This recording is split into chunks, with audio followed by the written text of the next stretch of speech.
چلیے class start کرتے ہیں۔ السلام علیکم ورحمۃ اللہ وبرکاتہ۔ ان الحمد للہ نحمده ونستعینه ونستغفره ونعوذ باللہ من شرور انفسنا ومن سیئات اعمالنا فمن يهد الله فلا مضل له ومن يضلل فلا هادي له واشهد ان لا اله الا الله وحده لا شريك له واشهد ان محمدا عبده ورسوله فإن خير الحديث كتاب الله وخير الهدي هدي محمد صلى الله عليه وسلم وشر الأمور محدثاتها وكل محدثة بدعة وكل بدعة ضلالة وكل ضلالة في النار فأعوذ بالله من الشيطان الرجيم بسم الله الرحمن الرحيم رب اشرح لي صدري ويسر لي أمري واحلل عقدة من لساني يفقهوا قولي اللهم أرنا الحق حقا وارزقنا اتباعه وأرنا الباطل باطلا وارزقنا اجتنابه يا رب العالمين يا ربي لك الحمد كما ينبغي لجلال وجهك وعظيم سلطانك رب إني لما أنزلت إلي من خير فقير رب إني لما أنزلت إلي من خير فقير رب إني لما أنزلت إلي من خير فقير آمين يا رب العالمين۔ سورۃ البقرہ آیت نمبر 75 آج ان شاء اللہ تعالی ہم پڑھیں گے، اور اس سے پہلے جو آیت ہم نے 74 پڑھی تھی، اور اس میں ہم نے دیکھا کہ کس طرح سے اللہ تعالیٰ نے بنی اسرائیل کو مخاطب کیا کہ کیا ہو گئے، پھر ان کے دل سخت ہو گئے، یعنی کہ اتنا بڑا واقعہ انہوں نے اپنی آنکھوں سے دیکھا، اور اس کو آنکھوں سے دیکھنے کے بعد کیا ہونا چاہیے تھا کہ ان کے دل نرم پڑتے اور حق کی طرف مائل ہوتے، لیکن ان کے دل جو ہے سخت ہو گئے، اور اتنے کے پتھر سے بھی زیادہ سخت ہو گئے۔ اللہ تعالیٰ نے پتھروں کی بھی مثال دے کر بتائی ہمیں کہ پتھر بھی کس کس طرح کے ہوتے ہیں، اور میں نے آپ کو بتایا تھا کہ پتھر ہونے کے باوجود، سخت ہونے کے باوجود، اللہ تعالیٰ نے جو اس کے اندر تاثیر رکھی ہے، اپنی تاثیر کو نہیں چھوڑتا ہے نا۔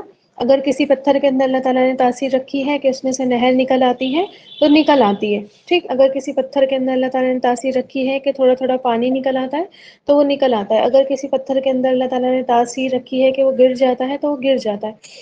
لیکن انسان کے دل میں اللہ تعالیٰ نے تاثیر رکھی ہے کہ وہ حق قبول کرتا ہے، ہمیشہ اس کا دل حق کی طرف مائل ہوتا ہے، لیکن انسان جب سخت ہوتا ہے تو اپنی اس فطرت کو بھی بھلا دیتا ہے، تو پھر پتھروں کی مثال سے بھی زیادہ کیا ہو جاتے ہیں، پتھروں سے بھی زیادہ اس کے دل سخت ہو جاتا ہے۔ اب دیکھیں اس آیت میں بھی بنی اسرائیل کا ہی ایک رویہ اللہ تعالیٰ یہاں پر بیان کر رہے ہیں۔ ورڈ ٹو ورڈ کر لیجئے، کون کرے گا؟ یہ آیت تو میں نے سینڈ کر دی تھی گروپ میں۔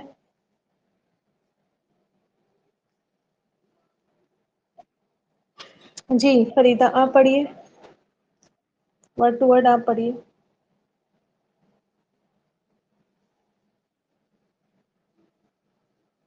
اللہ من الشیطان الرجیم، بسم اللہ الرحمن الرحیم۔ کیا پھر تطمعون امید رکھتے ہو ان کے یؤمنون وہ ایمان لائیں گے، لا لیے تم سب کے وہ مان لیں گے تمہارے لیے، وہ حالانکہ قد یقیناً کون تھا فاریدن ایک کی گروہ، من سے ہم ان سب منہم وہ ان سب میں سے، یسمعون وہ سنتے تھے، کلمہ بات اللہ کا، ثم پھر یحرفون وہ تفریف وہ وہ تحریف کرتے تھے، بدل دیتے تھے، اس کو، من سے بعد ماں جو آکالو انہوں نے سمجھ لیا تھا، اس کو، وہ اس حال میں کہ ہم وہ سب یعلمون وہ علم رکھتے تھے، جانتے تھے۔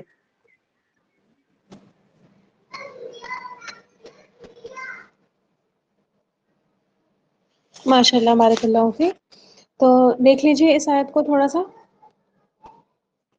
کہ کیا فرمایا جا رہا ہے، اور ابھی اس آیت کا ایک شان نزول انشاءاللہ تعالیٰ میں بتاؤں گی کہ کس شان نزول میں کس وجہ سے یہ آیت جو ہے نازل ہوئی تھی۔ تو آیت میں اللہ تعالیٰ فرماتے ہیں کہ پھر کیا تم ان سے امید رکھتے ہو کہ تم پر ایمان لے آئیں گے؟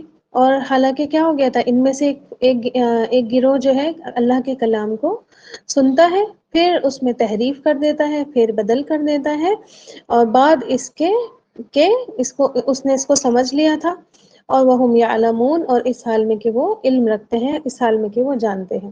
اچھا، ایک تھوڑا سا بیک گراؤنڈ دیکھتے ہیں، اور یہ آیت جو ہے اللہ تعالیٰ نے ایک التفات کے طور پر نازل کی ہے، ٹھیک ہے؟ ابھی میں بتاؤں گی التفات کسے کہتے ہیں، پہلے اس کا شان نزول سن لیجئے۔ پس منظر اس آیت کا یہ ہے، بیک گراؤنڈ یہ ہے کہ اوس اور خزرج کے لوگ تھے، ہے نا، جو مدینہ کے لوکلز تھے اور مدینہ میں رہتے تھے، اور جن کو پھر بعد میں انصار کا ٹائٹل ملا تھا، ہے نا۔ اچھا، جس طرح سے مشرکین مکہ بالکل ان پڑھ تھے، ہے نا، اور کسی طرح کی تعلیم سے ناواقف تھے، نہ ان کو شریعت کا کوئی علم تھا، نہ نبوت کے بارے میں ان کو کوئی جانکاری تھی، یہ بات تو سبھی جانتے ہیں نا کہ ان کو کچھ نہیں پتا تھا، نہ اللہ کی وحی کے بارے میں کچھ پتا تھا، نہ توحید کے بارے میں، نہ آخرت کے بارے میں، کچھ بھی، بالکل بھی زیرو تھے، کچھ نہیں جانتے تھے۔ اسی لیے اللہ کے نبی صلی اللہ علیہ وسلم نے مکی زندگی میں ان کا عقیدہ ہی ٹھیک کیا، ہے نا۔ لیکن آپ دیکھیں کہ ان کے پڑوس میں جو اوس اور خزرج تھے، ان کے آس پاس کے ایریا میں یہود آبادی تھی، ہے نا۔ 3 قبیلے یہود کے رہتے تھے، ہر وقت کا ان سے ملنا جلنا تھا، ہر وقت کا ان سے بزنس تھا، ہر وقت کے ان کے میل ملاپ تھے۔ اب آپ کو پتہ ہی ہے کہ یہود جو ہے وہ ان کے پاس اہل کتاب ان کو کہا جاتا ہے، کتاب بھی تھی، نبوت کا علم بھی تھا، شریعت بھی تھی، ہے نا، وحی بھی جانتے تھے، توحید کیا ہے وہ بھی جانتے تھے، اور جو ہے آخرت کا عقیدہ بھی ان کے یہاں تھا، بگڑا ہوا تھا لیکن تھا، تو بہت کچھ یہ جانتے تھے، ٹھیک ہے۔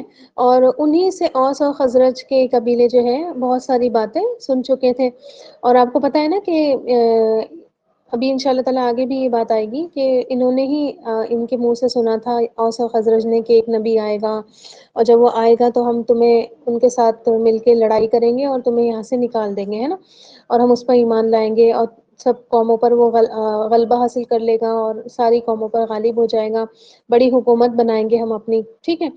لیکن جب نبی کریم صلی اللہ علیہ وسلم آئے تھے تو یہ ایمان نہیں لے کر آئے، اور ان کو چھوڑ کر وہی ایمان لے آئے جو ان کی باتیں سنتے تھے، یعنی کہ اوس اور خزرج نے پہل کر لی، سابقون الاولون بن گئے۔ پھر آپ دیکھیں کہ ہوتا کیا ہے، گھر گھر میں مدینہ کے اسلام پھیل جاتا ہے، آپ صلی اللہ علیہ وسلم ہجرت فرماتے ہیں، مدینہ آ جاتے ہیں۔ اچھا، اوس اور خزرج کو یہ خیال گزرتا ہے کہ یہود تو چونکہ آنے والے نبی کے بارے میں جانتے تھے، اور جو نبی کریم صلی اللہ علیہ وسلم نشانیاں بتاتے ہیں، جو نبی کریم صلی اللہ علیہ وسلم باتیں بتاتے ہیں، وہ سیم وہی باتیں ہیں، اور جو یہ سب ہو رہا ہے یہ سیم ہے وہی جو آپ صلی اللہ علیہ وسلم، جو یہ یہود جو ہے آپ صلی اللہ علیہ وسلم کے بارے میں کرتے تھے، ٹھیک ہے۔ تو ظاہر ہے ان کو یقین تھا کہ یہود بھی کیا ہو جائیں گے، اسلام کا حصہ بن جائیں گے، یہود بھی مسلمانوں کے گروہ میں شامل ہو جائیں گے۔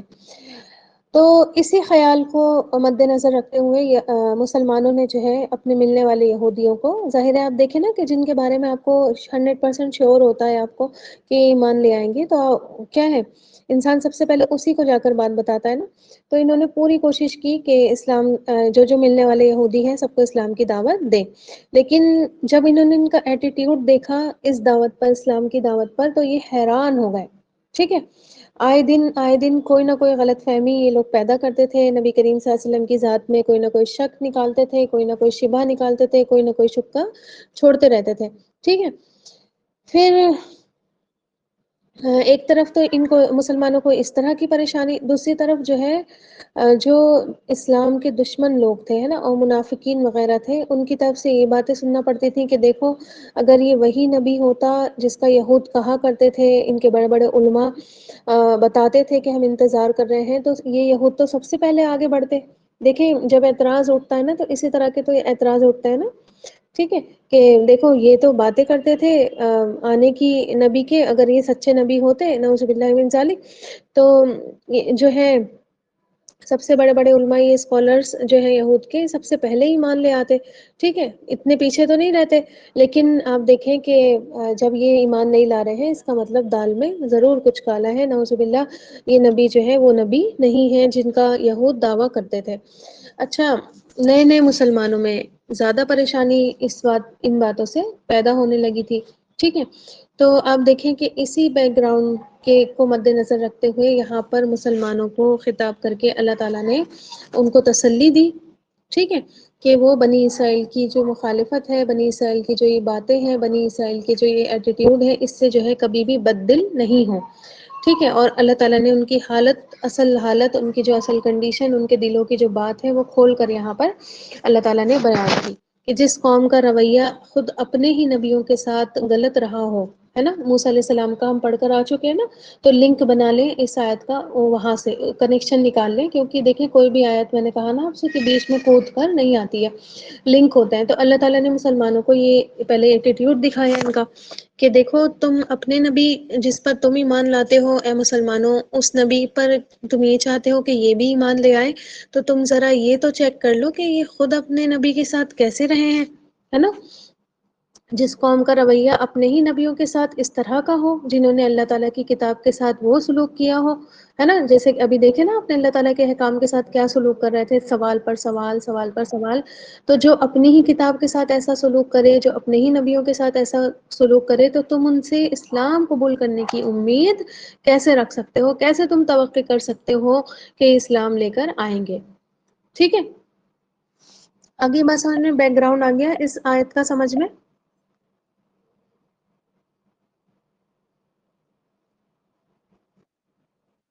میری آواز آئی یا نہیں آئی؟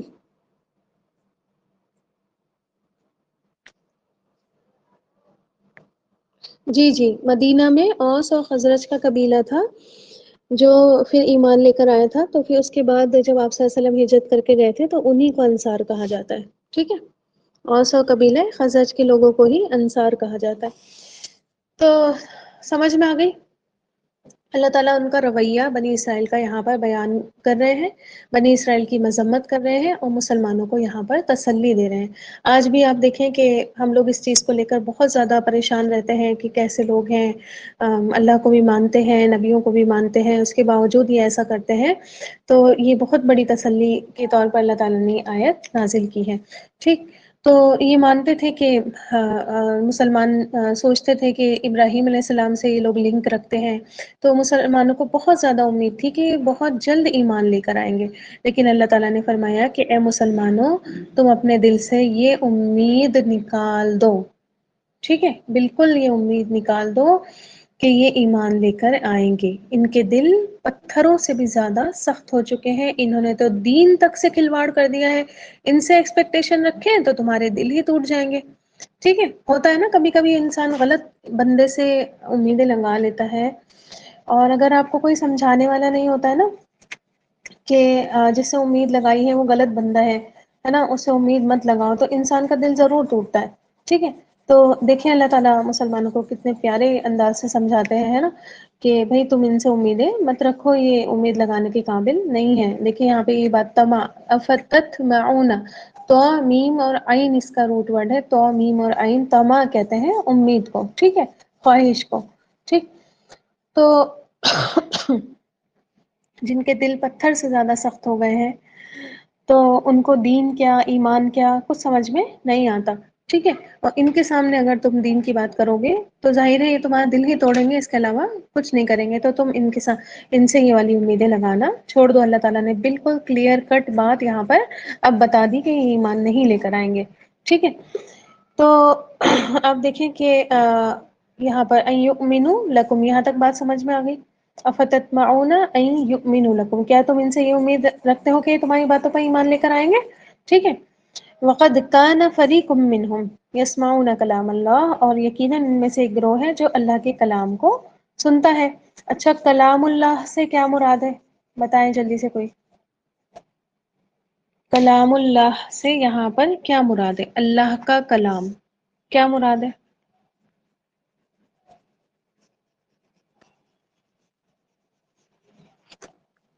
میم اللہ کا کلام بھی ہے نا دیکھیں قرآن۔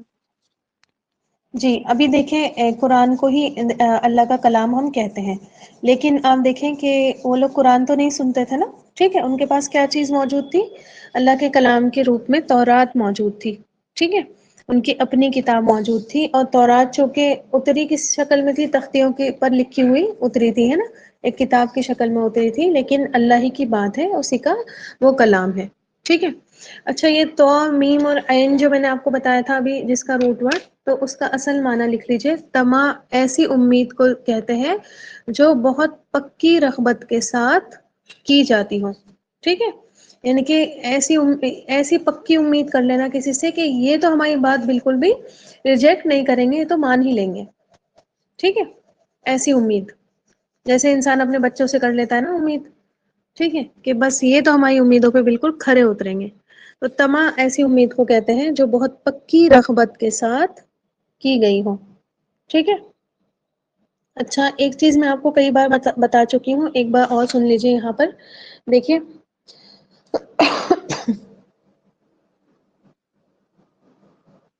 دیکھیں یؤمنو لکم، یہ لام زبر لا جو آیا ہے نا، آمنہ کے ساتھ جب لام زبر لا آتا ہے تو ایمان لانا اس کا مطلب نہیں ہوتا، اس کا معنی ہوتا ہے یقین کرنا، اعتماد کرنا، بھروسہ کرنا، ٹھیک ہے، سمجھ میں آئی؟ آمنہ جب لام پلس کے ساتھ آئے، ٹھیک ہے، پلس لام آئے آمنہ کے ساتھ، تو اس کا معنی ہوتا ہے یقین کرنا، بھروسہ کرنا، اعتماد کرنا، ٹھیک ہے، اور اسی طرح یہ آمنہ جو ہے وہ بی کے ساتھ آتا ہے نا، آمنتو باللہ، من آمنہ باللہ، ہے نا، اس طرح سے آتا ہے، تو جب آمنہ پلس با ہو تو اس کا مطلب ہوتا ہے ایمان لانا، ٹھیک ہے، آمنہ جب با کے ساتھ آئے، بازر بی، آمنہ بی کے ساتھ آئے تو ایمان لانا ہوتا ہے اس کا مطلب، اور آمنہ جو ہے وہ جب لام کے ساتھ آئے، ٹھیک ہے، آمنہ لکم، یؤمنو لکم، ہے نا، لام کے ساتھ آ رہا ہے تو پھر اس کا مطلب ہو جائے گا یقین کرنا، ٹھیک ہے، سمجھ میں آ گیا؟ تو آپ دیکھیں کہ اللہ تعالیٰ فرماتے ہیں وَقَانَ فَرِيقٌ مِّنْهُمْ، اور یقیناً ان میں سے ایک گروہ، کن میں سے؟ کن کا گروہ؟ یہ کس گروہ کی بات ہو رہی ہے؟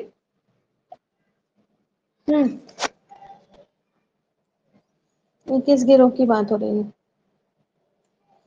کون تھے یہود میں جو کلام سنتے تھے، پڑھتے تھے، کلام سے واقف تھے؟ یہود کے بھی سارے ہی لوگ کلام نہیں پڑھتے تھے نا اللہ تعالیٰ کا، یہود کے اسکالرس، ٹھیک ہے، یہود نے اپنی کتابوں کو بس اسکالرس کے ہی حوالے کر رکھا تھا، باقی اور کوئی بھی ان کتابوں کو نہیں پڑھتا تھا، عام لوگ جو ہے علماء کے پاس، اسکالرس کے پاس جاتے تھے، ان کو کتاب نہیں آتی تھی پڑھنا، ٹھیک ہے، ان کو کتاب سمجھ میں نہیں آتی تھی، ان کو کتاب پڑھنا نہیں آتی تھی، تو وہ کیا کرتے تھے؟ اسکالرس کے پاس جاتے تھے۔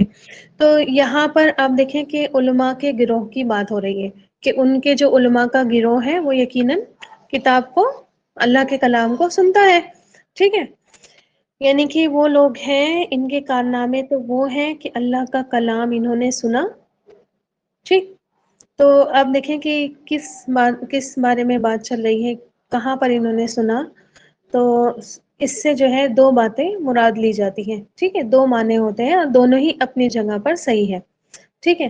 سب سے پہلا معنی تو یہ کیا جاتا ہے کہ جب موسیٰ علیہ السلام ان کی قوم کے 70 لوگوں کو کوہ طور پر لے گئے تھے، یاد ہے نا آپ کو، تو اللہ تعالیٰ کا کلام انہوں نے سنا تھا، ٹھیک ہے، اور سن کر انہوں نے کہا تھا کہ ہمیں اللہ تعالیٰ کو دیکھنا ہے، یاد آ گئی بات؟ جب اللہ تعالیٰ کا انہوں نے کلام سنا اور سن کر انہوں نے کیا کہا تھا کہ ہمیں اللہ تعالیٰ کو دیکھنا ہے، تو جب انہوں نے اللہ کا کلام سنا، بجائے ماننے کے اور بجائے واپس آ کر بیان کرنے کے، انہوں نے جو ہے اس میں تحریف کر دی ہے نا، ثم یحرفونہ، تحریف کر دی ہے نا، اس میں پھیر بدل کر دی۔ اچھا کیسے کی پھیر بدل؟ تو روایتوں میں آتا ہے کہ واپس آ کر یہ کہنے لگے کہ وہاں پر سنا ہے کہ جس کا دل چاہے، جس کو جتنا کرنا ہے، جو جتنا آسانی سے کر سکے، جو جتنی آسانی سے مان سکے، جتنی طاقت ہو اتنا ہی مان لینا، اور نہ چاہو تو بے شک مت ماننا، کوئی تمہارے ساتھ زور زبردستی اللہ تعالیٰ نہیں کرے گا، ٹھیک ہے، تو انہوں نے آ کر اس کو جھوٹ بات بول دی، ٹھیک ہے، کہ جس کو ماننا ہے مانے اور جس کو جتنا کرنا ہے کرے، ٹھیک ہے، باقی اللہ تعالیٰ نے تم لوگ کو فورس نہیں کیا ہے کہ ماننی ہی ماننی ہے بات، تو انہوں نے آ کر وہ بات ہی بدل دی، ٹھیک ہے، تحریف کر دی بات میں اور جھوٹ بول دیا. اچھا ایک معنی تو یہی ہے، ٹھیک ہے، اس طرح سے انہوں نے بات بدلی. پھر دوسرا معنی اس کا یہ کہا جاتا ہے کہ تورات کو، اللہ کی وحی کو انہوں نے سن کر جو ہے اس میں تحریف کی. ٹھیک ہے، اور تحریف لفظی بھی ہوتی ہے اور تحریف معنوی بھی ہوتی ہے. ٹھیک ہے، تحریف کتنے طرح کی ہوتی ہے؟ 2 طرح کی ہوتی ہے. ٹھیک ہے، لفظی تحریف، تحریف پتہ ہے نا آپ کو کسے کہتے ہیں؟ تحریف کہتے ہیں پھیر بدل کرنے کو. ٹھیک ہے، کوئی بات ہو اس کو کچھ کا کچھ بنا دینا. ٹھیک ہے، تحریف کسے کہتے ہیں؟ پھیر بدل کرنے کو، بات کچھ ہے اور اس کو کچھ کا کچھ بنا دینا، تحریف ہوتی ہے. تو تحریف لفظوں میں بھی کی جاتی ہے، یعنی کہ مان لیجیے ورڈز چینج کر دیے جائیں. ٹھیک ہے، اور معنوں میں بھی کی جاتی ہے، یعنی کہ سمجھ لیجیے ورڈز تو وہی رہیں لیکن اس کے معنی بدل دیے جائیں. ٹھیک ہے، کچھ کا کچھ میننگ اس سے نکال لیا جائے. تو الفاظ بھی بدل دیتے تھے، کچھ ایڈ کر دیتے تھے الفاظ میں، کچھ گھٹا دیتے تھے. جیسے ہم پیچھے پڑھ کر آئے ہیں نا کہ حتتن کو ہنتتن کہنے لگے تھے، ہے نا. اور ابھی آگے آپ پڑھیں گی کہ آپ صلی اللہ علیہ وسلم کو رائینا کر کے کہنے لگے تھے، ہے نا. رائینا مسلمان کہتے تھے رائینا، وہ کہتے تھے رائینا. تو کچھ گھٹا دیتے تھے، کچھ بڑھا دیتے تھے، یا پھر آگے پیچھے کر دیتے تھے. اور معنی یا تو چینج کر دیتے تھے، ٹھیک ہے، اور وہ معنی میں بدل لیتے تھے جو ان کے لیے آسان ہو جاتا تھا. ٹھیک ہے، آگئی بات سمجھ میں؟ تو تحریف دونوں طریقے سے کرتے تھے، یا تو لفظ چینج کر دیتے تھے یا اس کے میننگ ہی پورے کے پورے چینج کر دیتے تھے. اچھا اب یہاں پر نا ایک سوال آ رہا ہے آپ کے ذہن میں؟ کچھ کوئی سوال آ رہا ہے آپ کے ذہن میں کہ جو انسان بات بدل دیتا ہے، میننگ بدل دیتا ہے، تو لوگ پھر ان کے پاس جاتے کیوں تھے جب یہ ایسا کرتے تھے؟ لوگوں کو نہیں پتا تھی کہ یہ بات کہ یہ لوگ ایسا بھی کرتے ہیں؟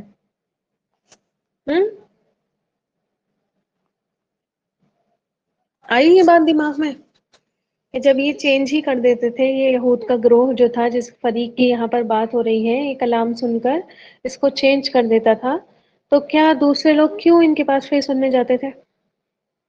تو ایک تو جواب اللہ تعالیٰ نے آیت 78 میں اس کا دیا ہے. انشاءاللہ تعالیٰ وہ آیت آئے گی تو ہم وہاں پر پڑھیں گے کہ کیا کرتے تھے یہ. لیکن ایک چیز آپ دیکھیں کہ لوگ خود سے کچھ پڑھنا نہیں چاہتے تھے. آج جیسے ہمارے دین کا حال ہوا، علماء نے کیا ہے نا، برے علماء نے ہمارے دین کا جو حال کیا، اپنے حساب سے ہی تشریح بنا لی، اپنے حساب سے ہی ساری دین میں باتیں پیدا کر لی اور اس کو جو ہے دین بتا کر پیش کر دیا. تو خود سے کچھ پڑھتے نہیں تھے، ہے نا، کوئی علم ان کو نہیں تھا، ان کے پاس ہی آیا کرتے تھے. تو جو یہ جیسا ان کو بتا دیا کرتے تھے ویسا ہی یہ سمجھ لیا کرتے تھے. ٹھیک ہے، کتاب پر ہر ایک کی ایکسس ان کی نہیں تھی. ٹھیک ہے، کتاب پر ان کی ایکسس نہیں تھی، یعنی کہ کتاب تک ان کی پہنچ نہیں تھی. نہ یہ چاہتے تھے پڑھنا، نہ ان کو کوئی اس کا علم تھا، بلکہ علم صرف اور صرف ان کے اسکالرس کے پاس تھا، اور ان کے اسکالرس جانے ہی نہیں دیتے تھے انہیں کتاب کی طرف. ٹھیک ہے، ظاہر ہے اگر وہ سارے عام لوگ کتاب پڑھنے لگیں گے تو پھر یہ کس کام کے بچیں گے؟ کسی بھی کام کے نہیں بچیں گے. آگئی بات سمجھ میں؟ اور آج بھی دیکھیں کتنا کھلم کھلا یہ سب کچھ ہو رہا ہے. ہو رہا ہے یا نہیں ہو رہا ہے؟ بڑے بڑے اسکالرس بٹھائیں اور بڑے بڑے اسکالرس کے منہ سے آپ یہ باتیں سن لیں کہ قرآن کو ڈائریکٹ مت سنو، ہے نا، قرآن کو ڈائریکٹ مت سیکھو، قرآن کو ڈائریکٹ، یہ تو علماء کا کام ہے، یہ تو اسکالرس کا کام ہے، تمہیں کیا ضرورت ہے تفسیر پڑھنے کی، تمہیں کیا ضرورت ہے ترجمہ پڑھنے کی، علماء ہے تو کرنے والے یہ والے کام، کون سا تمہارے اوپر فرض کیا گیا ہے یہ علم، ہے نا. تو یہ ساری چیزیں ہاں پڑھو گے تو گمراہ ہو جاؤ گے، ٹھیک ہے، بھٹک جاؤ گے، تمہیں کچھ سمجھ میں نہیں آئے گی. جس طرح سے ان کے اسکالرس تھے اسی طرح سے آج ہمارے بھی افسوس ہوتا ہے کہ مطلب اتنے اچھے اچھے اسکالر جن کو اتنا اچھا انسان سمجھتا ہے ان کے منہ سے یہ والی باتیں سن کر بہت برا لگتا ہے. ٹھیک ہے، تو ہمارے یہاں الحمدللہ ہر کوئی کتاب پڑھا ہوا ہے، بچپن سے ہی پڑھ لیتا ہے، لیکن سمجھنے سے آج ہر کوئی قاصر ہے. ٹھیک ہے، آگئی بات سمجھ میں؟ اس لیے آپ دیکھیں کہ الفاظ تو کوئی نہیں بدل سکتا قرآن کے، نہ علماء میں اتنی طاقت ہے، اللہ تعالیٰ نے حفاظت کی ہوئی ہے تو کسی میں بھی طاقت نہیں ہے کہ الفاظ بدل دے. ہاں معنی بدل دیے جاتے ہیں، معنی کچھ کا کچھ پیش کر کے دکھائے جاتے ہیں. آگئی بات سمجھ میں؟ توڑ موڑ کر آدھی ادھوری آیتوں کے میننگ بتائے جاتے ہیں، اور جس کو سمجھ لیں، جس کو کچھ نہیں آتا، جس کو ABCD نہیں آتی تو وہ تو بھٹکے گا ہی، ہے نا. آدھی ادھوری بات سمجھ کے بھٹکے گا ہی بھٹکے گا. جب پورا پڑھے گا تب اس کو پتا چلے گا اچھا بات تو کچھ تھی اور بنا کر کچھ پیش کر دی گئی. کبھی کبھی ہمارے ساتھ بھی یہی ہو جاتا تھا کہ آدھی بات ہم سن لیتے تھے، اچھا ہمیں ان کی بات پہ یقین آ جاتا تھا، لیکن جب ہم پوری پھر ہم نے یہ کرا کہ نہیں ہم سرچ کریں گے اس آیت کو اور پھر جو ہے پورا پڑھیں گے، اس کا بیک گراؤنڈ بھی نکالیں گے. جب بیک گراؤنڈ نکالا تو بات کچھ ہی تھی. ٹھیک ہے، تو آپ دیکھیں کہ تحریف کرنا، اپنی منمانی تفسیریں پیش کرنا قرآن کی بہت سخت گناہ ہے. ٹھیک ہے، لیکن آپ نے وہ شعر سنا ہوگا نا کہ خود بدلتے نہیں قرآن کو بدل دیتے ہیں. خود بدلنا نہیں چاہتے ہیں اپنے آپ کو، لیکن قرآن جو ہے وہ اپنی مرضی کا بدل لیں گے.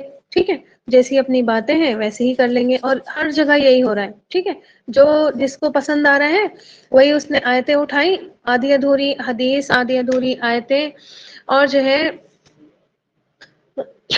انہی کو کوٹ کیا، انہی کی تشریح بتا دی اپنی من مرضی کی، اور بس اپنے آپ کو نہیں بدلا بلکہ بس یہ چاہا کہ قرآن ہمارے مطابق ڈھل جائے. ٹھیک ہے، اور پھر آپ دیکھیں کہ ایسے لوگ بھی انہی اسکالرس کے پاس جاتے ہیں جو ان کی من مانی باتیں سنا دیں. ہے نا؟ آ گئی بات سمجھ میں؟ لوگوں کو دیکھیں آپ اپنی اپنی مرضی کے اسکالرس کے پاس جا رہے ہیں یا نہیں جا رہے؟ ٹھیک ہے، انہی کے پاس جاتے ہیں جو ان کی من کی باتیں سنا دیں ان کو. ٹھیک. اچھا، اب یہاں پر ایک اور سوال اٹھتا ہے کہ تحریف آخر کرتے کیوں تھے؟ ان کو کیا ملتا تھا؟ ہے نا؟ یہود کے جو علماء تھے وہ یہ تحریفیں کیوں کیا کرتے تھے؟ کیا ان کو ایسا ملتا تھا؟ کیا ایسا ان کا غرض جڑی ہوئی تھی کہ وہ یہ تحریفیں کرتے تھے اللہ تعالیٰ کے کلام میں؟ کیا لگتا ہے آپ کو؟ اچھا، پیسہ وغیرہ. ٹھیک ہے، اور دیکھیں پیسے کی بات بھی صحیح ہے آپ کی، لیکن آپ دیکھیں کہ اس وجہ سے بھی یہ سب ہوتا تھا کہ عمل نہیں کرنا پڑے ہمیں.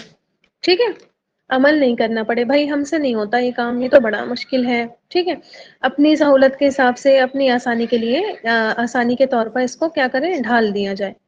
ٹھیک ہے، اور آج اللہ اکبر، اللہ ہم سب کو معاف کرے، کتنے آپ کو لوگ ملیں گے جو اسی قرآن سے 11ویں کی دلیلیں 12ویں کی دلیلیں نکالتے نظر آئیں گے، غیر اللہ کو پکارنے کی دلیلیں نکالتے ہوئے نظر آئیں گے.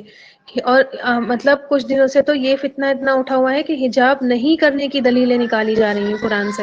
ہاں بتاؤ کہاں لکھا ہے سر ڈھانکنا؟ ہاں بتاؤ، وہ تو بس یہ لکھا ہے کہ بس سینوں پہ اوڑھنی اوڑھ لیں اپنے.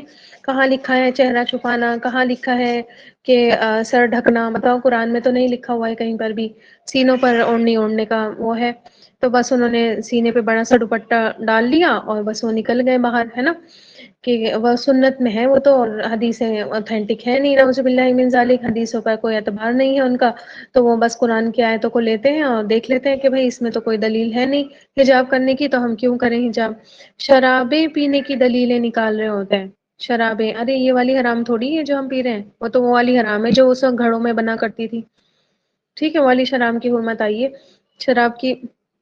تو آپ دیکھیں کہ اتنے سارے بحثیں، اتنی ساری مباحثے، اتنی غلط غلط دلیل، تاکہ اس وجہ سے تاکہ ہمیں عمل نہیں کرنا پڑ جائے. ٹھیک ہے، پھر خیر آپ دیکھیں یہ تو مسلمانوں کی بات ہے. یہود نے بہت ساری چیزیں چینج کی تھی اپنی ہی کتاب میں. ٹھیک ہے، اور جس میں آپ دیکھیں کہ نبی کریم صلی اللہ علیہ وسلم کا حلیہ مبارک کہ آپ صلی اللہ علیہ وسلم دیکھنے میں کیسے تھے. ٹھیک ہے، وہ تورات میں لکھا ہوا تھا، ان کی کتاب میں لکھا ہوا تھا کہ نبی کریم صلی اللہ علیہ وسلم کا فزیکل اسٹرکچر کیسا ہے، آپ صلی اللہ علیہ وسلم کا رنگ کیا ہے، قد کیا ہے، آپ صلی اللہ علیہ وسلم کے بال کیسے ہیں. ٹھیک ہے، یہ ساری چیزیں اس میں لکھی ہوئی تھی. تو اس میں بھی انہوں نے پھیر بدل کیا. دیکھ رہے ہیں آپ لوگ، مطلب بالکل ایکسٹریم پر ہی چلے گئے تھے. ہے نا؟ اور سفید رنگ کو انہوں نے، آپ صلی اللہ علیہ وسلم کا کلر جو تھا وہ وائٹ تھا. ہے نا؟ اس کلر کو انہوں نے گندمی لکھا. مناسب قد اور قامت کو بہت لمبا، کہ وہ نبی جو ہوں گے وہ گندمی رنگت کے ہوں گے، بہت لمبے ہوں گے. ٹھیک ہے، تاکہ لوگ جو ہے اس نبی پر، یعنی کہ جو نبی کریم صلی اللہ علیہ وسلم ان کے سامنے موجود ہے، ایمان ہی نہیں لے کر آئے. آئے دن کچھ نہ کچھ آپ صلی اللہ علیہ وسلم کی ذات میں شک کیا کرتے تھے، شک نکالا کرتے تھے. ٹھیک ہے، پھر ان شاء اللہ تعالیٰ آپ دیکھیں گے آگے نا وہ آ رہی ہے قبلے کی تحویل کی آیتیں آ رہی ہیں کہ قبلہ چینج ہوا، اور ان کو بھی پتا تھا کہ آخری نبی کا قبلہ جو ہے وہ کعبہ ہوگا. ہے نا؟ کعبۃ اللہ ہوگا. تو آپ دیکھیں کہ ان کو یہ بات پتہ تھی کہ آخری نبی جب آئیں گے تو ان کا قبلہ کعبہ بن جائے گا، بیت المقدس نہیں رہے گا، ٹھیک ہے. تو وہاں پر بھی انہوں نے ایکسکیوز، حالانکہ ان کو پتہ تھا لیکن پھر بھی انہوں نے بات کو چینج کر دیا اور یہ کہا کہ اگر یہ سچے نبی ہوتے تو یہ ہمارا کعبہ کبھی بھی نہیں چینج کرتے، ٹھیک ہے، کہ ان کا قبلہ تو بیت المقدس تھا، ہے نا، ہمیشہ ہی سے.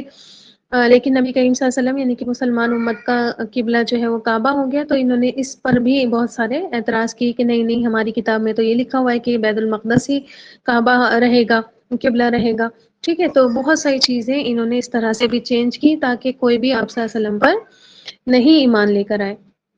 اور ان شاء اللہ تعالیٰ جب ہم سورہ نساء پڑھیں گے وہاں پر اور ڈیٹیل میں ہم دیکھیں گے کہ اللہ تعالیٰ وہاں فرماتے ہیں من الذین ہادوا یحرفون الکلم عن مواضعہ، کہ یہود میں سے کچھ وہ ہیں، ٹھیک ہے، سارے یہود نہیں. دیکھیں اللہ تعالیٰ کا ابھی یہاں پر بھی آپ دیکھیں گی کہ اللہ تعالیٰ کتنے شفیق ہے بندوں پر کہ سب کی بات نہیں کی، ہے نا، ایک فریق ہے بس ان کا، کیونکہ سارے تو بیچارے ریچ ہی نہیں رکھتے تورات تک. ایک فریق ہے یعنی کہ جو اسکالرس کا گروہ ہے وہ ایسا کرتا ہے. اور وہاں پر بھی اللہ تعالیٰ کہتے ہیں من الذین ہادوا، یہود میں سے کچھ وہ ہیں جو کیا کرتے ہیں، اللہ کے کلام کو بدل دیتے ہیں اس کی اصل بات سے، ٹھیک ہے. تو وہاں سورہ نساء میں بھی ہم انشاء اللہ تعالیٰ اس چیز کو پڑھیں گے، کافی ڈیٹیل میں وہاں پر اللہ تعالیٰ نے بیان کیا ہے. اور اس چیز کی وجہ سے اللہ تعالیٰ نے وہاں پر ان کے اوپر لعنت بھیجی ہے، ٹھیک ہے، کیونکہ یہ آسان کام ہے اللہ تعالیٰ کی بات کو بدل دینا، اللہ تعالیٰ کے کلام کو سننے کے بعد چینج کر دینا. یہ کیا ایزی چیز ہے؟ یہ کوئی بھی کر سکتا ہے، اور کوئی بھی کرے کچھ فرق بھی نہیں پڑے، ایسا تو نہیں ہے نا. اللہ تعالیٰ کا عذاب نازل ہو جاتا ہے انسان کے اوپر. تو بہت بڑی بات تھی یہ جو انہوں نے کی. تو اس پر اللہ تعالیٰ وہاں فرماتے ہیں کہ اللہ تعالیٰ نے ان کے اوپر اس چیز کی وجہ سے لعنت فرمائی ہے، ٹھیک ہے. اچھا بعد میں دیکھیں اللہ تعالیٰ کیا فرماتے ہیں، من بعد ما عقلوہ، بعد اس کے جو انہوں نے سمجھ لیا تھا اس کو، ٹھیک ہے. یعنی کہ جو تحریف کرتے تھے، یہ نہیں کہ نادانی میں کر رہے ہیں تحریف، یا ان کو کچھ معلوم ہی نہیں ہے، یا بڑے معصوم ہیں ان کو پتہ ہی نہیں کہ ہم نے کیا کیا، اس وجہ سے یہ تحریف نہیں کر رہے تھے، ہے نا. ایسا نہیں تھا کہ ان کو پتہ ہی نہیں چلا، بالکل لا علم تھے یہ لوگ اس چیز کو لے کر کہ اپنے آپ جیسے ہوتا ہے نا بچے بات کچھ کہو کہہ کچھ دیتے ہیں، ٹھیک ہے. تو بچے لا علمی میں کر رہے ہوتے ہیں، ان کو پتہ ہی نہیں ہوتا، معصومیت میں کر رہے ہوتے ہیں. لیکن یہ معصوم نہیں تھے، بلکہ عقل رکھتے تھے اس بات کی. جب انہوں نے سنا تو اس بات کی عقل رکھتے تھے کہ اس کلام کو چینج کرنا بہت بڑا گناہ ہوتا ہے، ٹھیک ہے. تو آپ دیکھیں کہ جب انسان کو کسی چیز کا علم نہیں ہوتا ہے، وہ کسی بھی چیز کے بارے میں نہیں اس کو معلوم ہوتا ہے، نہیں اس کو جانکاری ہوتی ہے، اور وہ کہیں ٹھوکر کھا کر گر جائے یا اس طرح کا رویہ اپنائے، اس کے اوپر اتنا بڑا جرم نہیں لگتا ہے نا. ایون آپ دیکھیں کہ اگر کسی سے دھوکے سے قتل بھی ہو جاتا ہے نا، قتل ہو جاتا ہے دھوکے سے، تو اس کی بھی کیا ہے، قصاص نہیں لیا جاتا ہے نا اس سے، ٹھیک ہے. وہ فدیہ دیتا ہے، کفارہ ادا کرتا ہے، اس سے قصاص نہیں لیا جاتا ہے، کیونکہ اس کی نیت دھوکے کی، وہ اس کی نیت جو ہے جان بوجھ کر اس نے قتل نہیں کیا، بلکہ اس نے قتل جو ہے وہ کیسے کیا، انجانے میں اس سے ہو گیا، ٹھیک ہے. تو اس سے قصاص نہیں لیا جاتا ہے کہ قتل کے بدلے بھائی قتل کر دیا جائے اس کو، بلکہ پھر بس اس سے فدیہ لیا جاتا ہے اور وہ کفارہ ادا کرتا ہے، ٹھیک ہے، غلام آزاد کرنے کا کفارہ دیتا ہے. تو ایسا انسان جو لا علم ہے، اس سے اگر کوئی گناہ ہو جاتا ہے تو اس کی اتنی پکڑ نہیں ہوتی، ٹھیک ہے، جتنا اس انسان کی پکڑ ہوتی ہے جس کو اچھے سے معلوم ہے، جس نے اچھے سے پہچان لیا ہے، جس نے اچھے سے جو ہے سمجھ لیا ہے، جان لیا ہے، جان بوجھ کر اگر وہ ایسا کام کرے تو پھر اس کی پکڑ زیادہ ہوتی ہے، ٹھیک ہے. آگے بات سمجھ میں. اور دیکھیں اللہ تعالیٰ کیا فرماتے ہیں، وَهُمْ يَعْلَمُونَ، ہے نا، اس حال میں کہ وہ سب کیا تھے، علم رکھتے تھے، وہ سب جانتے تھے، بہت بڑی گہری عقل، بہت سمجھ بوجھ، بہت نالج تھی ان کو، تب بھی انہوں نے یہ کام کیا، ٹھیک ہے. عقل کا بھی ورڈ دیکھیں اور علم کا بھی ورڈ یہاں پر اللہ تعالیٰ نے خاص طور پر محسوس کرانے کی اللہ تعالیٰ نے یہاں پر کوشش کی ہے انسان کو، کہ ایسا نہیں تھا کہ جان بوجھ کر یہ کام انجانے میں ان سے یہ کام ہوا، بلکہ بہت اچھے سے عقل بھی تھی، سمجھ بھی تھی اور جانتے بھی تھے، ٹھیک ہے. اسی لیے آپ دیکھیں نا کہ کہا جاتا ہے کہ علم حاصل کرو، سیکھو، سمجھو، کیونکہ اگر کوئی غلط بات آپ کو بتائے گا نا تو پھر آپ کو معلوم ہوگی ہے نا کہ آپ کو کہاں لے کر جا رہا ہے، کدھر مانا گھما کر آپ کو یہ بتا رہا ہے، تو آپ کو یہ پتا ہوگا. ٹھیک ہے، آپ خود آنکھیں اپنی لیں تاکہ انہی آنکھوں کے ذریعے آپ دیکھ پائیں کہ کیا صحیح ہے اور کیا غلط ہے، کون آپ کو سیدھی راہ پر لے کر جا رہا ہے یا کون آپ کو سیدھی راہ سے بھٹکانے کی کوشش کر رہا ہے. ٹھیک ہے، اگر خود ہی اندھے بنے رہیں گے تو جہاں آپ کو لے جائے گا وہیں پر آپ چل پڑیں گے آنکھوں پر پٹی باندھ کر. آگئی بات سمجھ میں؟ کسی گڑھے میں بھی پھینک دے گا تو وہاں پہ بھی گر جائیں گے، کسی کنویں میں بھی یا کسی کھائی میں پھینک دے گا وہاں جا کر گر جائیں گے. اسی لیے آپ دیکھیں کہ خود سیکھنے کی ضرورت ہے تاکہ آپ کو کوئی بھی مس گائیڈ نہیں کرے. ٹھیک ہے، افسوس ہوتا ہے کہ لوگوں کو اندھا ہی رہنا پسند ہے نا، جس نے جہاں چلا دیا بس آنکھیں بند کر کے وہیں چل پڑے. بھیڑ بکریوں والا آج ہمارا حال ہو چکا ہے کہ جو جہاں پر لے کر جا رہا ہے بس اس کے پیچھے پیچھے پیچھے پیچھے بس وہیں پر چل پڑنا ہے. ٹھیک، تو آپ دیکھیں کہ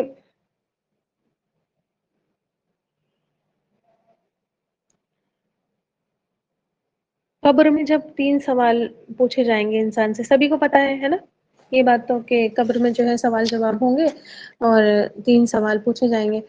تو آپ کو پتا ہے کہ وہ انسان جس نے ہمیشہ اس کی دیکھی اس کی کر لی، اس نے بتایا وہ کر لیا، اس نے بتایا وہ کر لیا، جب اس سے سوال جواب ہوں گے نا تو وہ یہی کہتا رہے گا کہ جو جس نے بتا دیا میں نے وہی کر لیا، میں نہیں جانتا میں نہیں جانتا، ہے نا.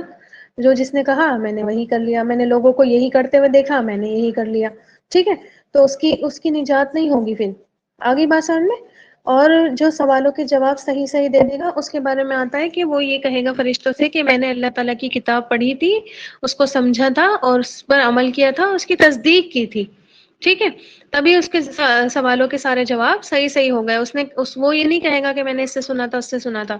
تو انسان کو ضرورت ہے کہ انسان کیا کرے، خود سیکھے، خود جانے، تاکہ انسان کو کوئی بھی مس گائیڈ نہیں کر سکے، کوئی بھی غلط راستے پر نہیں لے کر جا سکے. ٹھیک ہے، تو اللہ تعالیٰ دیکھیں کیا فرما رہے ہیں کہ جنہوں نے اپنی ہی کتاب بدل دی، اپنے ہی نبی کے ساتھ ایسا سلوک کیا، تو تم کیا امید رکھتے ہو کہ وہ تمہاری بات مانیں گے، ہے نا. آپ دیکھیں کہ کبھی کبھی ایسا ہوتا ہے کہ جب ہم کسی شخص کے ایک رویے کو دیکھتے ہیں، ٹھیک ہے، اور بار بار دیکھتے ہیں تو اس کے بارے میں ایک ہماری رائے قائم ہو جاتی ہے. ٹھیک ہے، ہو جاتی ہے یا نہیں ہو جاتی ہے؟ بار بار ایک شخص کو ہم دیکھ رہے ہیں، اس کے ایک رویے کو ہم بار بار دیکھ رہے ہیں تو اس کے بارے میں ہماری ایک رائے قائم ہو جاتی ہے. جیسے ہی اس کا نام آتا ہے یا وہ نظر آتا ہے یا اس کا نام ہم سنتے ہیں تو وہی امیج جو ہے اس کی بن جاتی ہے.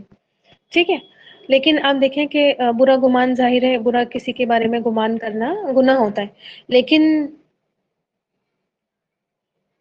یہ برا گمان آپ کے اندر کب آتا ہے؟ اس کی پچھلی ہسٹری آپ نے جب دیکھا اس کو ایسے کرتے ہوئے، اس وجہ سے آ جاتا ہے. اب آپ کی اس پر پکڑ نہیں ہوگی. ٹھیک ہے، تو مسلمانوں سے بھی یہی کہا جا رہا ہے کہ جو ان کی پچھلی ہسٹری ہے تمہیں بتائی جا رہی ہے، تم ذرا اس کو دیکھو، اور ایسے لوگوں سے تم کیا توقع کر سکتے ہو. ٹھیک ہے، یہ جو اتنی ساری ہسٹری اللہ تعالیٰ پیچھے سے لے کر ابھی تک ہم چل ہی رہے ہیں اور آگے تک بھی ابھی جائیں گے ہی، تو ان تمام چیزوں کو دیکھ کر بار بار بار بار جب ہم نے خود بھی پڑھی تو ہمارے بھی تو ذہن میں ایک امیج کریٹ ہو گئی نا بنی اسرائیل کی، نہایت ہی گستاخ قوم، ہے نا، اپنے نبی کی کوئی بات نہیں سننے والی، اپنے نبی کی بار بار بے ادبی کرنے والی. بنی یا نہیں بنی امیج؟ بتائیں مجھے.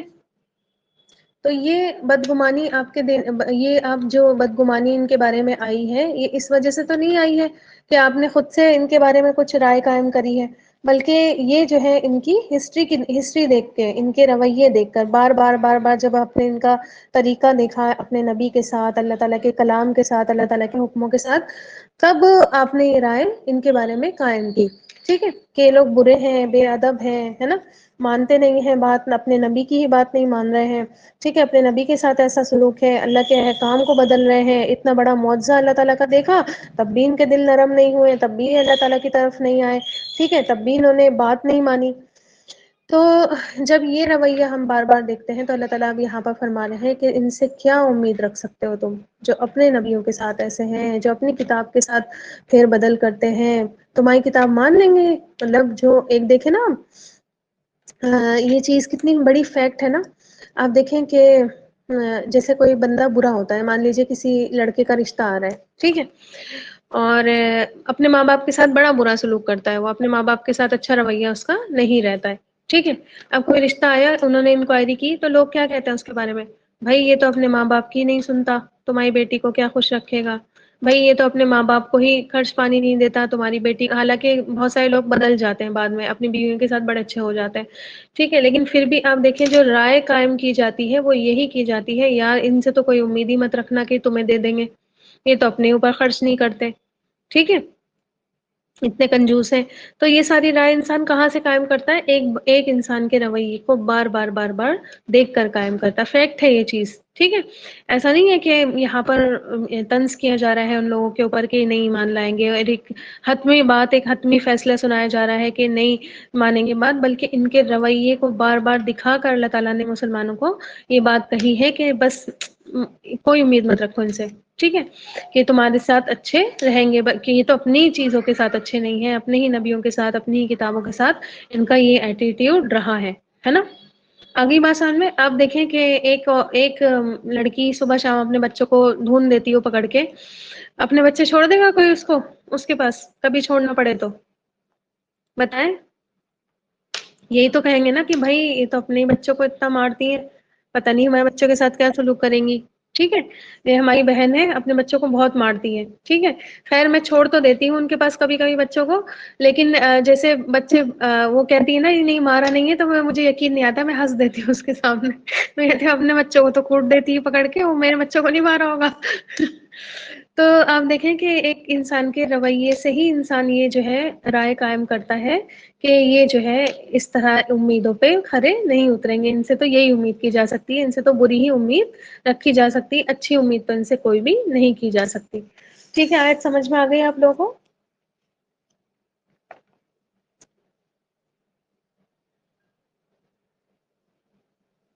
ٹھیک، تو اللہ تعالیٰ یہاں پر یہی بتانا چاہ رہے ہیں، یہی سمجھانا چاہ رہے ہیں، یہی بات واضح کرنا چاہ رہے ہیں کہ اگر تم ان سے امیدیں رکھو گے کہ ایمان لانے کی، جنہوں نے اپنی ہی کتاب کو نہیں چھوڑا، اپنے ہی نبی کو نہیں چھوڑا، اسی میں چینجز کر ڈالے، حالانکہ جانتے تھے، حالانکہ ان کے علماء سمجھتے تھے، عقل رکھتے تھے، علم رکھتے تھے، اس کے باوجود اپنے کتابوں کے ساتھ ایسا کرتے تھے، پھر یہ تمہاری کتابیں یا تمہارے نبی کو کیسے چھوڑ دیں گے؟ آگے بات سمجھ میں؟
جی جی میوٹ تھا میں۔ اچھا تھوڑا سا یہ دیکھ لیجیے، کیونکہ ابھی کلاس کا ٹائم تھوڑا باقی ہے، تو میں آپ کو تھوڑی سی ان کی تحریفیں بتا دوں کہ انہوں نے کیا کیا تحریف سنی تھی، اور سنیے آپ کی آنکھیں کھل جائیں گی، ٹھیک ہے۔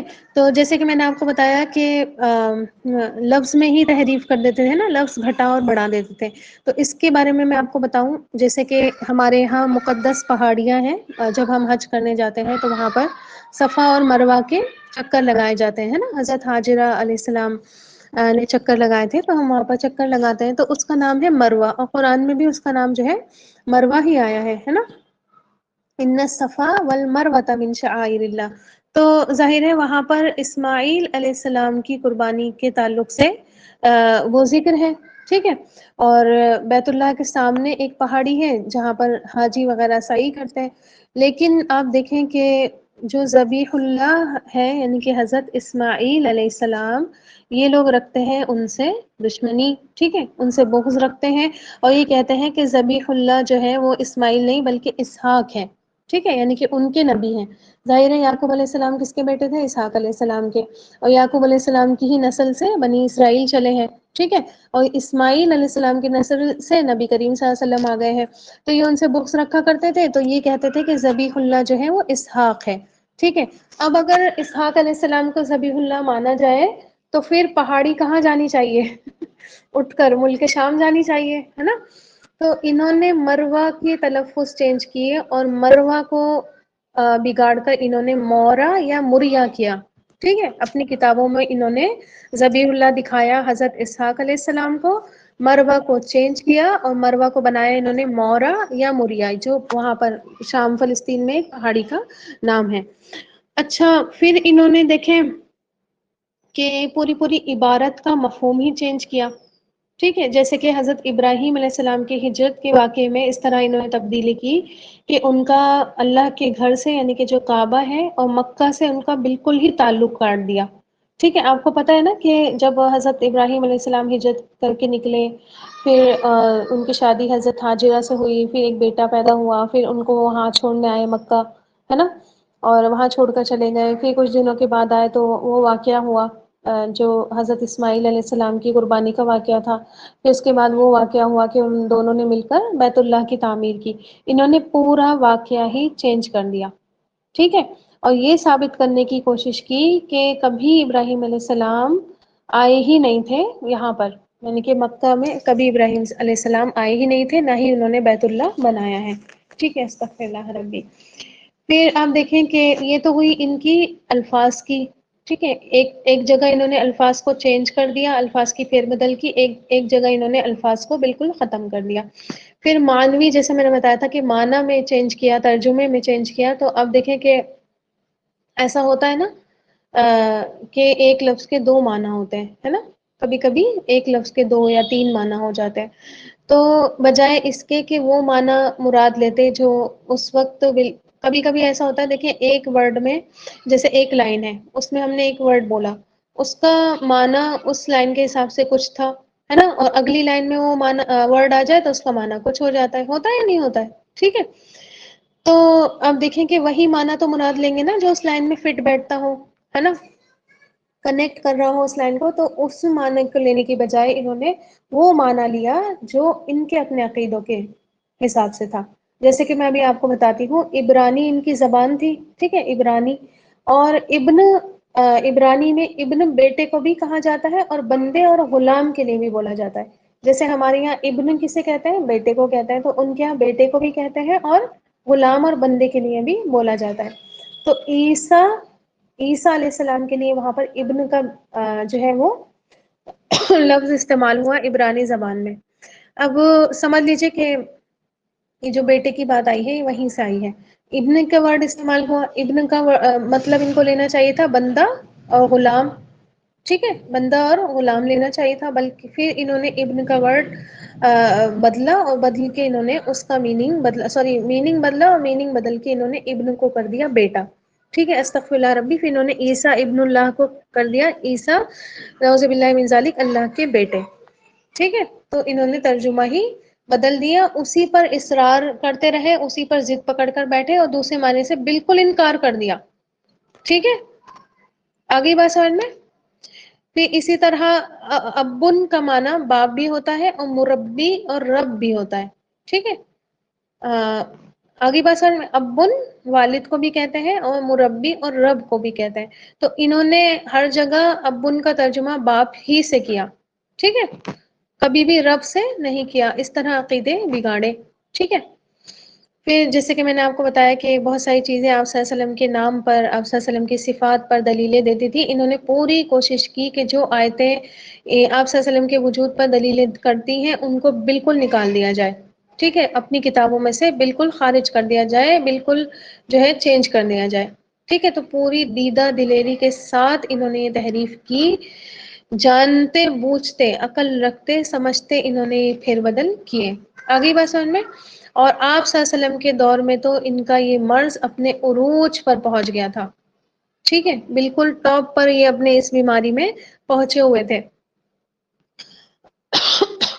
اور یہ بیماری ان کو ورثے میں ہی ملی تھی، اپنے باپ داداؤں سے وارث بنے تھے اپنے باپ داداؤں کے، جیسے انہوں نے ان کے باپ داداؤں نے کیا انہوں نے بھی وہی سب کچھ کیا.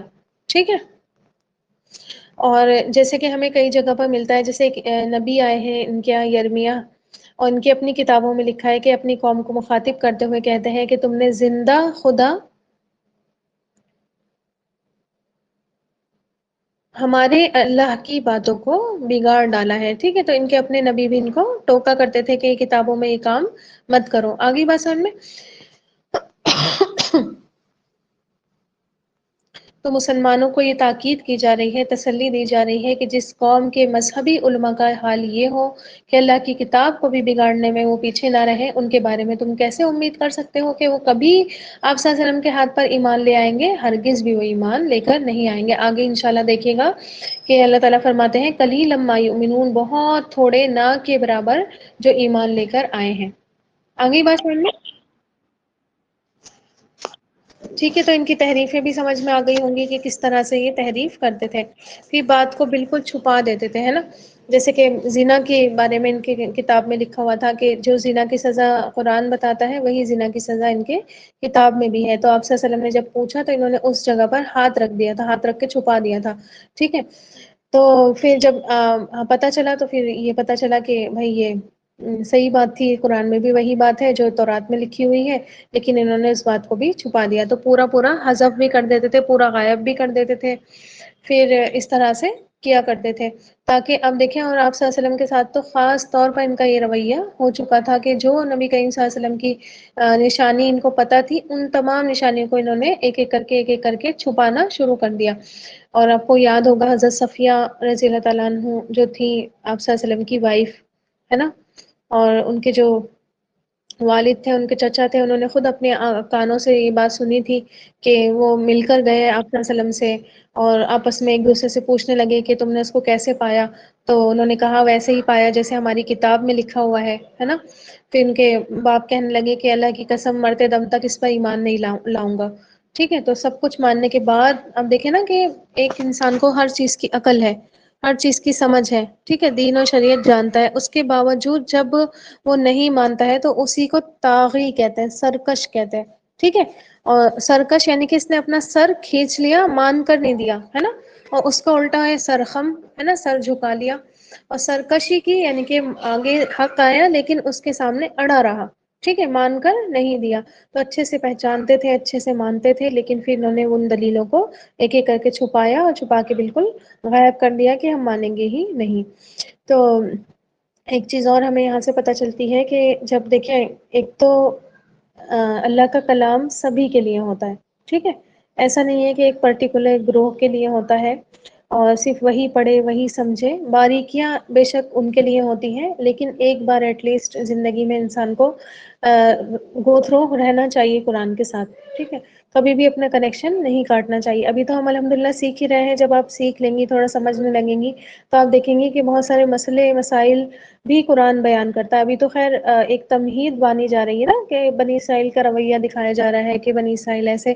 جو آپ سیکنڈ پارے میں آئیں گی آپ کو بہت سارے مسئلے آپ کے زندگی کے، آپ کے روز مروز کی ڈیلی جو لائف ہوتی ہے اس کے، ہر چیز کے آپ کو مسئلے، لین دین کے، ہے نا، سود کی حرمت آ جائے گی. پھر آپ دیکھیں گی کہ خرچ کرنے کی باتیں آ جائیں گی. پھر آپ دیکھیں گی کہ طلاق کے، نکاح کے، ہر طرح کے مسئلے مسائل آپ کو خرچ کرنے کے، کس پر خرچ کریں کس پر نہیں کریں، ہر چیز آپ کو ون بائی ون کر کے پورا ایک قانون دیا جائے گا. تو ہر چیز وہاں باریکیاں آ جائیں گی اور اس طرح سے ان شاء اللہ تعالیٰ پڑھیں گے کہ پھر کوئی ضرورت ہی نہیں رہے گی ہمیں کس سے پوچھنے کی کہ اس مسئلے میں ہم کیا کریں اور اس مسئلے میں ہم کیا کریں. اسی لیے تو اللہ تعالیٰ نے آپ کو قرآن دیا ہے نا کہ آپ اس سے، اس کی روشنی میں چلتے رہیں، اس کی روشنی میں چلتے رہیں. یہ تھوڑی یہ ٹارچ کوئی اور پکڑے اور آپ اس کے پیچھے پیچھے ہو لیں. اس لیے دیا اللہ تعالیٰ نے قرآن، روشنی کوئی اور کرے آپ کے سامنے اور آپ اس کے پیچھے پیچھے چلتے رہیں. ٹھیک ہے، ہاں بے شک یہ ہے کہ کسی نہ کسی سے پڑھ لینا چاہیے، کیونکہ انسان خود تو اب آج کل بہت ہی مشکل ہے کہ خود بیٹھے نکال کر اور اسٹڈی کرے اور ہر باریکی جانے، ہر چیز، ہر مسئلے مسائل اس سے نکالے، بہت مشکل کا کام ہے۔ تو سیکھ لیں ایک بار، ہے نا، لیکن بعد میں پھر اپنے آپ جو ہے اس کو کنٹینیو رکھیں، ٹھیک ہے، اس سے نکالتا رہے اپنی زندگی میں جو بھی اس کے پرابلم چل رہی ہیں یا جو بھی آگے چیزیں آ رہی ہیں، شادی کیسے کریں یا کوئی اور مسئلہ آ گیا، کوئی اور، ایون آپ دیکھیں کہ بچوں کو دودھ پلانے تک کا مسئلہ آپ کو قرآن میں مل جائے گا، حدیث میں مل جائے گا، ٹھیک ہے۔ تو کلام آیا ہی اس لیے ہوتا ہے کہ ہر کوئی اس کو اپنی زندگی میں اتارے، ٹھیک ہے، اور بنا سمجھے اپنی زندگی میں کیسے کوئی اللہ کے کلام کو اتار سکتا ہے؟ بتائیں، کوئی پاسبل ہے؟ آپ خالی اس کا ٹیکسٹ پڑھتے رہیں، آپ خالی اس کا متن پڑھتے رہیں، ہے نا، اور کچھ سمجھے نہیں اس کو، تو قرآن زندگی میں تو نہیں اترے گا نا، بس آپ کی زبان پہ اتر جائے گا، ٹھیک ہے۔ زبان ہاں آپ کی بہت فارورڈ ہو جائے گی، روز پڑھیں گی آپ ایک ایک پارہ، تو آپ دیکھیں گا کہ 2-3 مہینے میں ہی آپ کا قرآن کتنا پکا ہو جائے گا، ٹھیک، لیکن زندگی میں تو نہیں اترے گا نا۔ زندگی میں اتارنے کے لیے تو ہر ایک بندے کو الگ الگ سمجھنا پڑے گا اس کو، اور سمجھ کر ہی پھر اپلائی کرے گا جب، تب جا کر اس کی زندگی میں اترے گا۔ تو ظاہر ہے قرآن عمل کے لیے آیا تھا، اور عمل ہو نہیں سکتا جب تک آپ اس کو خود سے نہیں سمجھے، ہے نا، اور سمجھیں گے تبھی ہوگا، اور نہیں سمجھیں گے، دور رہیں گے، تو وہی جہالت جو آج دنیا میں آپ دیکھیں، کیوں وہ لوگ جو قرآن سے جڑ جاتے ہیں وہ کیوں یہ ساری بدعتوں میں، الٹی سیدھی باتوں میں، شرک میں، فرقے بازی میں کیوں نہیں پڑھ رہے ہیں؟ کتنے سارے چینجز میں نے لوگوں کے اندر دیکھے، جنہوں نے قرآن کو سمجھ کر پڑھنا شروع کرا، انہوں نے ہر فرقے کا لیبل اپنے اوپر سے الحمدللہ ہٹایا، کیونکہ انہوں نے دیکھا نا کہ قرآن چیز ہی ایسی ہے کہ جو فرقہ واریت سکھاتی ہی نہیں ہے نا، اور ظاہر ہے انسان جب کسی فرقے کو فالو کرے گا تو پھر جو وہ بتائے رہے ہیں اسی پر تو عمل کرے گا نا، ایسا تو نہیں ہے کہ گھس گیا کسی فرقے میں اور جو ہے وہ بتا رہے ہیں تو اس کے الٹ کوئی کام کر رہا ہے، ٹھیک ہے، پھر تو وہ فرقہ اس فرقے سے ہوا ہی نہیں، وہ بندہ اس سے تعلق رکھتا ہی نہیں۔ مان لیجیے بریلوی بن گیا، اور بریلوی بننے کے بعد وہ نیازیں نہیں کر رہا ہے، فاتحہ نہیں دلا رہا ہے، کنڈے نہیں کر رہا ہے، تو پھر وہ بریلوی کہاں سے ہو گیا؟ ٹھیک ہے، فالو ہی کرنا پڑتا ہے۔ تو آپ دیکھیں کہ اسی وجہ سے جب قرآن انسان پڑھنا شروع کرتا ہے تو اس کی آنکھیں کھلتی ہیں، ہے نا، اور وہ جو پٹی باندھی ہوتی ہے آنکھوں سے وہ بھی ہٹتی ہے، ٹھیک، اور وہ جب ہٹتی ہے تو پھر اس کو سب صاف صاف نظر آنے لگتا ہے، اور پھر آپ دیکھیں کہ ایسا انسان بہت مشکل ہے کہ کسی فرقے کی طرف رجوع ہو جائے یا فرقے کی طرف کسی جو ہے وہ جا کر جڑ جائے، جڑتا ہی نہیں ہے، بہت مشکل ہے کہ وہ کسی فرقے کو فالو کر رہا ہوتا ہے قرآن پڑھنے کے باوجود بھی، ٹھیک ہے۔ اسی وجہ سے آپ دیکھیں کہ اللہ تعالیٰ نے قرآن میں یہ اتنی بڑی تاثیر رکھی ہے کہ جب اس رسی کو تھاما جاتا ہے، اللہ تعالیٰ نے فرمایا نا کہ تھام لو اس رسی کو، فرقوں میں مت بٹو، یہی اثر ہوتا ہے الحمدللہ کہ قرآن کو جب انسان تھام لیتا ہے تو اپنے آپ ہر طرح سے کٹ جاتا ہے، اور چاہتا ہے کہ بس ہم اللہ سے جڑے رہیں، اور بس ہم اللہ والے اور مسلمان کہلائیں، اور کوئی بھی ہمارے آگے ٹیگ نہ لگے، ٹھیک ہے۔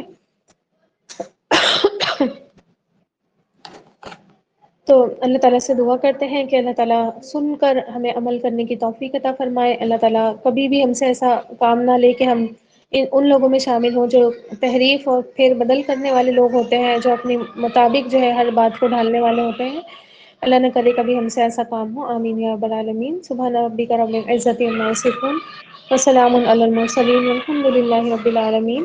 سبحان اللہ و بحمدہ، سبحانک اللہم و بحمدک، نشہد ان لا الہ الا انت، نستغفرک و نتوب الیک۔ جزاکم اللہ خیرا کثیرا۔ السلام علیکم و رحمۃ اللہ وبرکاتہ۔